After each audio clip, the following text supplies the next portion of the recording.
ର ନିଷିଦ୍ଧ ଆହାର ବିଷୟରେ।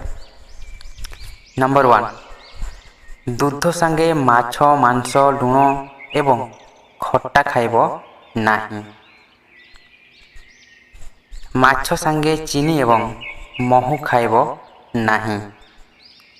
ଦହି ସାଙ୍ଗେ କଦଳୀ, ବେଲ ଖାଇବ ନାହିଁ।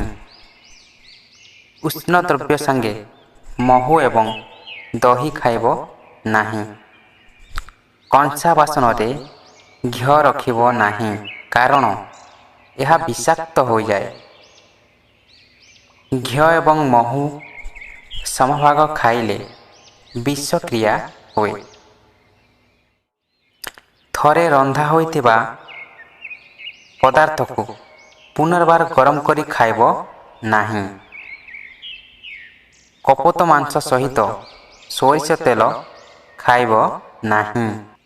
ମାଂସ ସାଙ୍ଗେ ମହୁ, ଦୁଧ, ଗୁଡ଼, ବିରି ଖାଇଲେ ବଧିରତା ଏବଂ ଦୃଷ୍ଟିଶକ୍ତି ହୀନ ହୁଏ। ଦୁଧ ସାଙ୍ଗେ ମୂଲା, ରସୁଣ, ତୁଳସୀ ଖାଇବ ନାହିଁ। ମହୁକୁ ଗରମ କରି ଖାଇବ ନାହିଁ। ରାତିରେ ଶାଗ ଜାତୀୟ ଖାଦ୍ୟ ଖାଇବ ନାହିଁ, ଖାଇଲେ ପିତ୍ତକୁ ପିତ୍ତ ହୁଏ। ରାତିରେ ଦହି ଖାଇବ ନାହିଁ, ଖାଇଲେ ଶ୍ଲେଷା ଅଧିକ ବୃଦ୍ଧି ହୁଏ। ଦିନରେ ବିଶେଷତଃ ଭୋଜନ ପରେ ଦହି ଖାଇବା ଉଚିତ, କିନ୍ତୁ ଦହି ସାଙ୍ଗେ ପାଣି ଏବଂ ଲୁଣ ମିଶାଇ ପାରିବ।